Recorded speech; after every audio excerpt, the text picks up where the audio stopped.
So this will be a wonderful occasion, I believe, to have the grandson of one of the Inklings, in fact, the original Inkling, the first and last, as Owen will explain to us in a little while, to explain to us the importance of this writer, philosopher, and thinker in relation not only to philosophy and spirituality and anthroposophy, but also in relation, I believe, Owen, that you will also touch upon the influence that he had on Tolkien and Lewis, a little bit at least.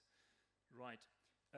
Just to say a few words then, a few introductory words about Owen Barfield Sr. Apart from being member of this group of the Inklings, together with the most famous writers of the group were obviously J.R.R. Tolkien and C.S. Lewis, also Charles Williams. And Owen Barfield who was one of the members, he had an enormous influence, I believe, and frequently overlooked influence on both Tolkien and Lewis. And this has been comparatively little studied, so we have a good opportunity here today to find out about how that influence actually manifested. As Owen has told me here, Owen Barfield Sr. is known as the Inkling's Inkling, and his audience and influence is select, but growing, he says. From the 1920s, it was mostly his Inklings friends and English-speaking anthroposophists who he addressed or who read him. But from the 1960s, he was taken up by leading intellectuals and New Age thinkers, particularly in North America, where he was a visiting professor. Up to the 1990s, he was actively teaching and writing.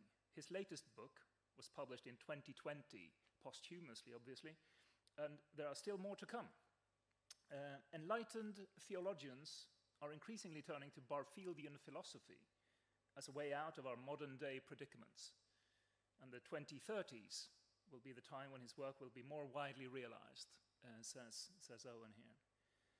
Any genuinely broad appreciation of Inkling literature would have to take Barfieldian philosophy's foundational role into its purview. As T.S. Eliot commented, by studying Owen Barfield's work, you will be embarking on a journey into seas of thought very far from ordinary routes of intellectual shipping. So I'm very pleased to have you here with us today, Owen. Thank you so much for joining us. And whenever you're ready, the floor is yours. Okay. Thank you, Martin. I appreciate your kind words, and particularly your kind invitation to speak today.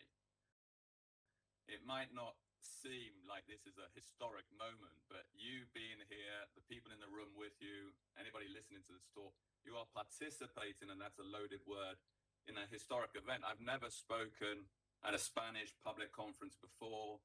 This theme hasn't been dealt with before. You are genuinely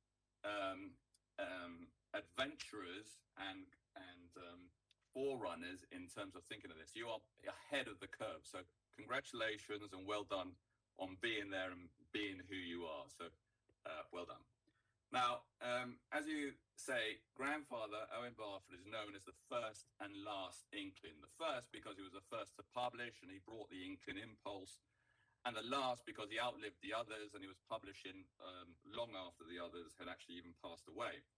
But he's also the Inkling's Inkling, so that's a sort of bit of an insider thing. Anybody that knows about the Inklings will know about a grandfather's work and how he influenced the Inklings. But you have to sort of go a little bit into the Inklings to sort of start understanding what his role was, because he was the philosopher in the group.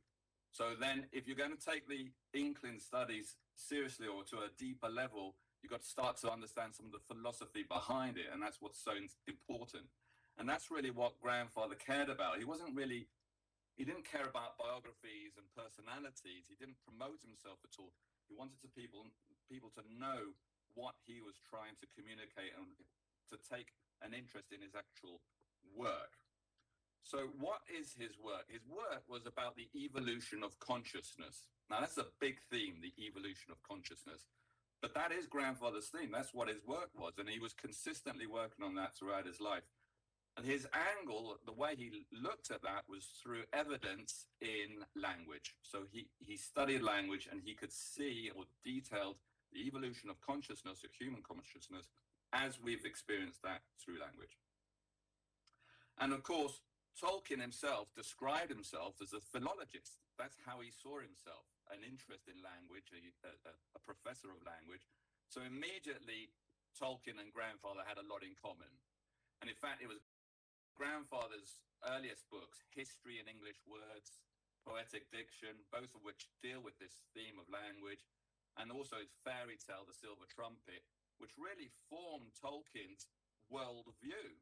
The fairy tale was a sort of proof of concept. He read it to his kids, and he could understand that through fairy tales, he can communicate really quite complicated ideas in a kind of an accessible way. That proof of concept was given to him by grandfather with The Silver Trumpet.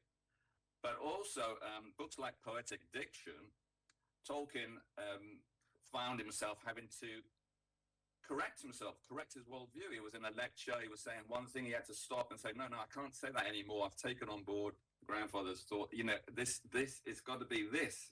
So those two early books, History in English Words and Poetic Diction, were sort of hallmark books, landmark books for Inkling studies and the Inklings themselves. Now, Tolkien was introduced to grandfather by C.S. Lewis. And C.S. Lewis was grandfather's sort of good friend.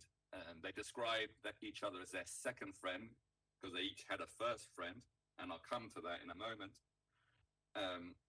But the second friend, they met in their first term at university, and from then on, they were lifelong friends. And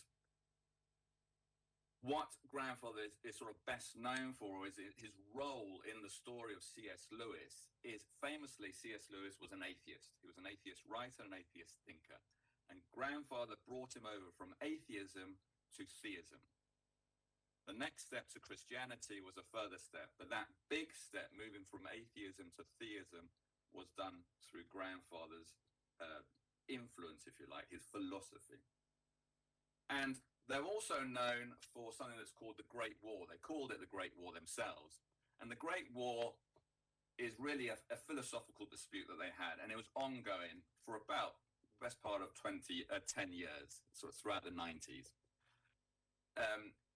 There's a lot to it, but to really give a summary of it, it's about the role of imagination, how important imagination is to our way of knowing and understanding, and also what is our relationship with the divine.